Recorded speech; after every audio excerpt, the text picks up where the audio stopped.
begin with breaking news. And that breaking news we are on right now. You can see here live, this is a house fire located in the Alberta area on Covered Wagon Circle. Live Copter 3 getting these shots. Earlier we saw some fire in the windows of that house. Now we're seeing a lot of that whiter smoke, which shows that they're getting a little bit of the upper hand, but we can also see some darker smoke in the lower left-hand corner there, Lisa. Yeah, and as Golston mentioned, this is in Alberta on Covered Wagon Circle in Sacramento County, and this is not far from the Cherry Island Golf Course and the Cherry Island Sports Complex. Sacramento County deputies say someone is barricaded inside this property that's on fire that you see, and so you can see the firefighters on the outside. They say that person may be armed, but again, you can see the huge flames that were coming out of the home.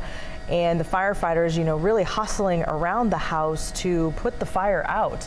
So no word on what's going to happen with this person who's allegedly barricaded inside. So really two stories happening at the same time here. You have this dangerous fire and then the potential for a dangerous person in that home. So we will stay on this story as it plays out right now. And you also wonder about how crews, their safety as they try to just do their job by putting this fire out, knowing that that person may be there. Well, and you see how they're putting water on top of the flames right now. They've also cut some holes in the top of the roof to ventilate it, because there needs to be some place for the smoke to go after the water hits the flames. It expands and then there's a lot of smoke, so that's why they do that.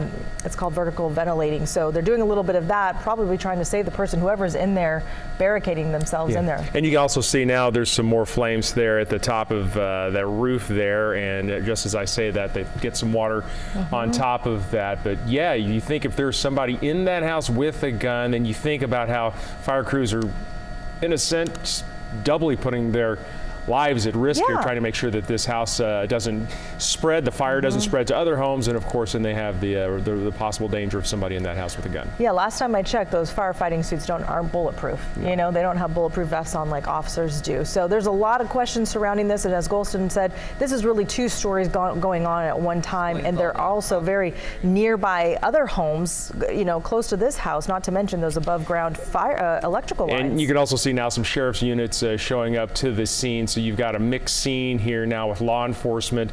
Of course, they want to get and do what they need to do, but then you also have fire crews who want to secure the home and the neighborhood to make sure that the fire doesn't spread and to try to control that fire and perhaps even save the life of that person if that person still is indeed in that home. Yeah, if the person's still in there or if they already took him out. I mean, just the last word we got was that they said at one point someone was barricaded inside the property. They say that person may be armed. So that person could already be out, or that person could still be in the property. Because you see all those officers standing in front of their cruiser there at the top of your screen. Meantime, the firefighters are pretty busy. Yeah, and it looks like the fire is starting to be contained to that one section of the home. It looks like it is not a fully involved fire, which is obviously some good news, and that means that fire crews are doing their best to keep it controlled and to a minimum. So I think we will continue to follow this throughout the half hour here, and we'll bring you more information as soon as it comes in.